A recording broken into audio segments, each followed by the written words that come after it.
જ મોડે રહેવાનું. 100%. તમે હજી છાયાને ઓળખતા નથી.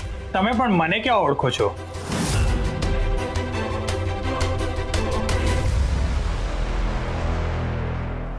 એ ધ્યાન દઈને સાઈન કરો ને. આજો અહીંયા અણને બાજુમાં માત્રા હોય.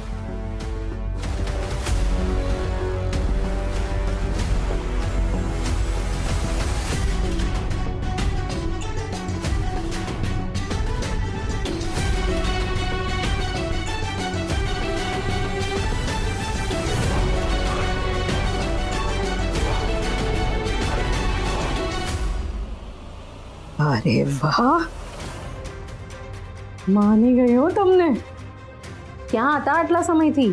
હું તો અહીંયા જ હતો. તમને કોઈ દિવસ મારી જરૂર જ નહીં પડી. કેટલા આપવાના? એમ તો હું બીજા લોકો પાસે 10,000 લઉં છું. તમે 20,000 આપો.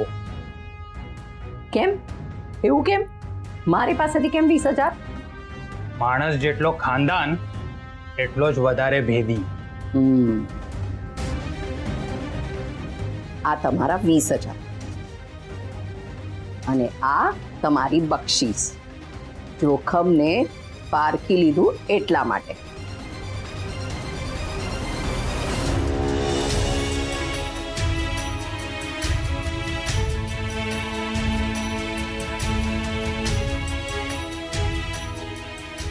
ઓ ભાઈ, ભાઈ તમે કેશવને ઓળખો છો? અરે ભાઈ, ભાઈ તમે કેશવને ઓળખો છો? કોણ કેશવ?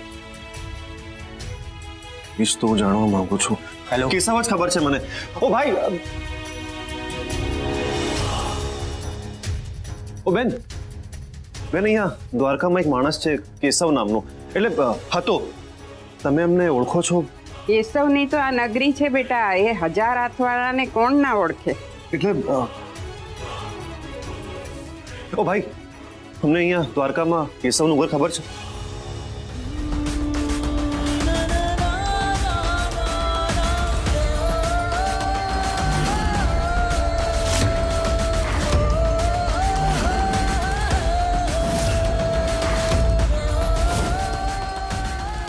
મારે તો દ્વારકા ફરસાણ જવાનું છે. અરે બોલો, મારે પણ દ્વારકા ફરસાણમાંથી ફરસાણ લેવા જવાનું છે. ક્યાં આવ્યું? અરે આ સામે જ આવ્યું, ચલો જઈએ.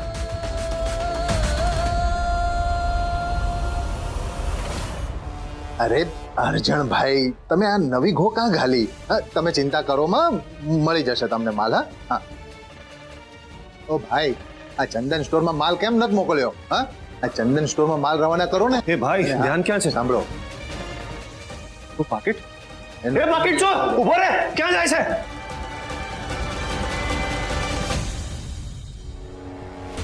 હું છે ને અહીંયા. ચૂપ, સામે બોલે છે.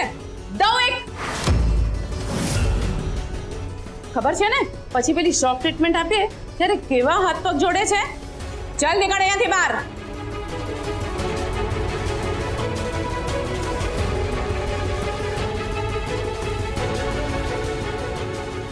કેશવ, આજે જે કેન્ટીનમાં થયું એ નોર્મલ નથી.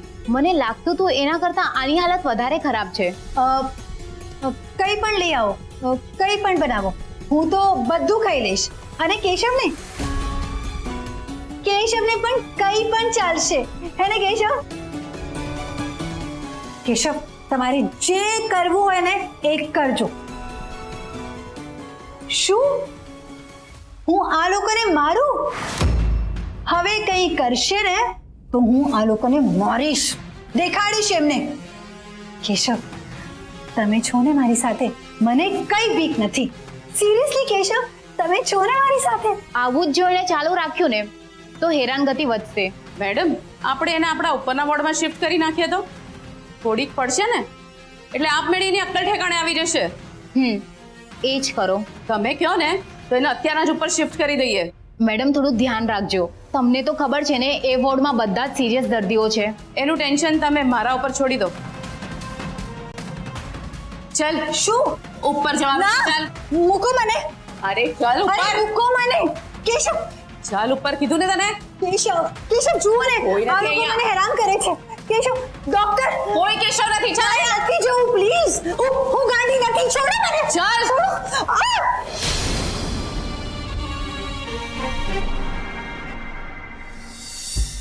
માધવને કંઈ યાદ રહેતું નથી. રસ્તા એને યાદ આવશે નહીં. એ ક્યાંક આડી અવડી જગ્યાએ અટકાઈ ગયો ને તો આપણે હેરાન થઈ જશું ખીમજી. માધવને ગોતવો તો પડશે જ. પોલીસની પાસે ગયો તો મને કોઈ ચિંતા નથી. વકીલ પાસે પહોંચ્યો તો હું ફોડી લઈશ. ખીમજી, આ માધવ ગયો તો ગયો ક્યાં એ સમજાતું નથી. Sorry sir. અરે કાકા, આપણે ઓલી સંસ્કૃતિ નગરે જઈ આવ્યા. દ્વારકા કન્ફર્મ. માધવ દ્વારકા જ ગયો છે. કારણ કે બ્રાહ્મણને મન કાશી, એમ પ્રેમીને મન એની પ્રેમિકા. એની પ્રેમિકાને મળવા દ્વારકા એ જ ગયો હશે. પેલા કેમ નો સૂજ્યું? આ પેલા સૂજ્યું હોત ને તો એને આમ અડધે રસ્તે આમ પકડી લીધો હોત. પણ હવે કઈ પણ થઈ જાય એને માધવ દ્વારકાએ નહીં પહોંચવો જોઈએ. કારણ કે જો એ ત્યાં પહોંચી ગયો અને માધવે એની બધી વાત ઓલી સંસ્કૃતિને કરી દીધી અને સંસ્કૃતિએ બધી વાત જો માધવને કરી દીધી તો આપણી બાજી ખલાસ. ઇન્સ્પેક્ટર રાઠોડ, ઇન્સ્પેક્ટર રાઠોડને ફોન લગાડ હમણાં. Sir, phone is ringing. Speaker પર રાખ. Yes sir. બોલો ખીમજીભાઈ. અભિમન્યુ આચાર્ય બોલું છું. મને એવું લાગે છે કે માધવ દ્વારકા તરફ ગયો છે. કઈ પણ થઈ જાય એને દ્વારકા પહોંચવાથી રોક. એની માટે તારે જેટલા લોકોને લગાડવા હોય લગાડ. અને તે આવવાની ના પાડે તો કઈ પણ થઈ જાય મને માધવ અહીંયા મારી પાસે જોઈએ. જીવતો કા મરેલો.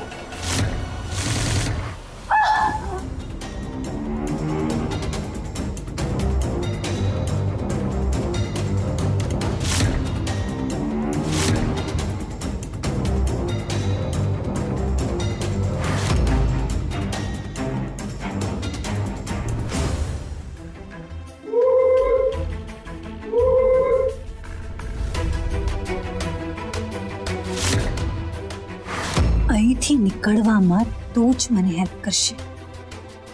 તું મારું માનીશ અને મને બધી જગ્યાએ સાથ આપીશ. કોઈની મનમાની મેં આ ચાલવા નથી દીધી. તું વળી કઈ વાડીની મૂળી?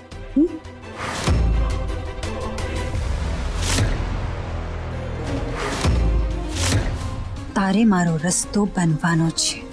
જોતી જા તને કેવી રીતે સીધે રસ્તે લાવું છું.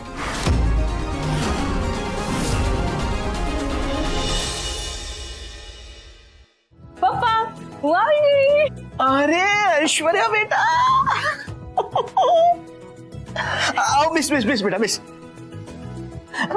બેટા, મને એ કે તારું શૂટિંગ કેવું રહ્યું? અરે પૂછો નહીં પપ્પા, આ વખતે તો સાવ થકાવી દેનારું હતું. આ વખતેનો જે હીરો હતો ને એ સાવ ઢબુનો ઢ હતો. એને એક ડાન્સનો સ્ટેપ જ ન આવડે. અને જ્યારે પણ ડાન્સ કરતો હતો ને ત્યારે એનું મોઢું જોવા જેવું હતું. એવું મોઢું કરે જાણે કે કોઈ સજા આપી હોય.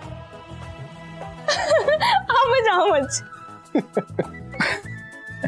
પછી તે શું કર્યું? કઈ નહીં, મેં એને ડાન્સ શીખવાડ્યો.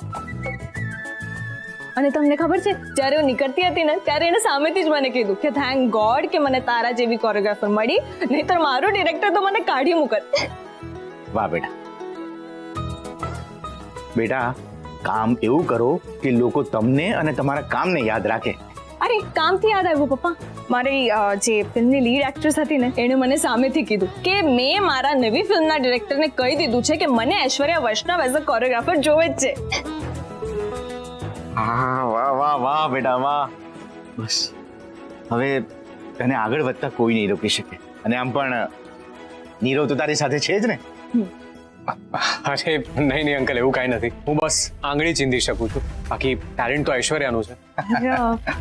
લે, આ તો તે એવી વાત કરી કે રફ ડાયમંડ સારા કે એના ઉપર પાસા પાડનારા. ગુરુ અંકલ છાયા ફૈબા નથી દેખાતા. એ બહાર ગયા હશે, બસ આવતા જ હશે. અચ્છા બેટા જા, તું અંદર જઈને આરામ કરી લે, થાકી ગઈ હશે ને. ઓકે. એમ બી પપ્પા બહુ માથું દુખે છે. હા બેટા જા.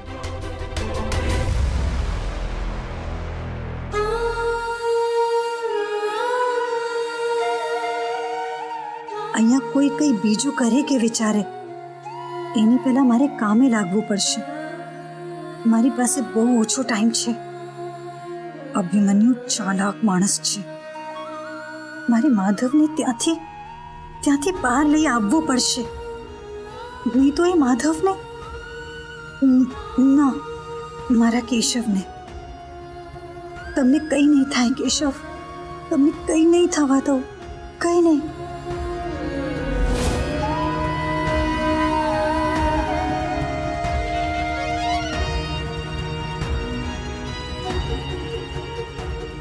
દ્વારકાધીશ, મને ખબર છે આ ચોરી છે ને મારી મમ્માએ મને આ સંસ્કાર નથી આપ્યા, એટલે સોરી.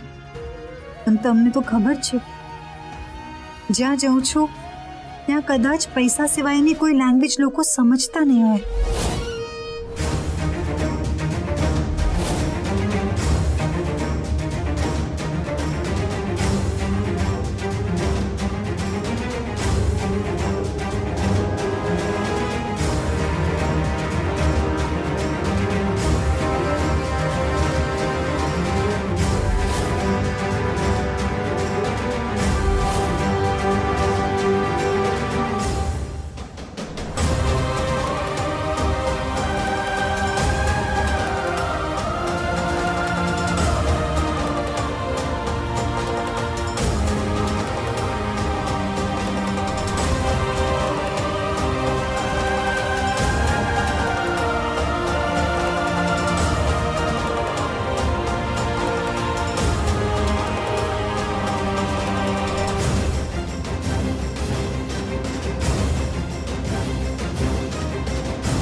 પૈસા બધા દરવાજા ખોલી નાખે. અહીંયાથી પણ મને એ જ બહાર લઈ જશે.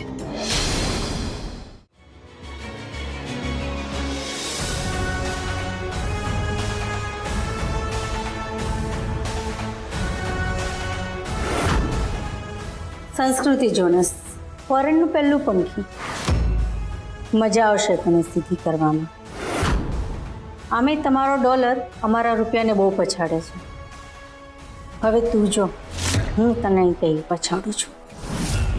યાદ રાખજે, અહીંયા મારું ચાલશે, ફક્ત ને ફક્ત મારું. મારું રાજ, મારી મરજી. મારું માનીશ તો અહીંથી ઘરે જઈશ, નહીં તો સીધી ઉપર.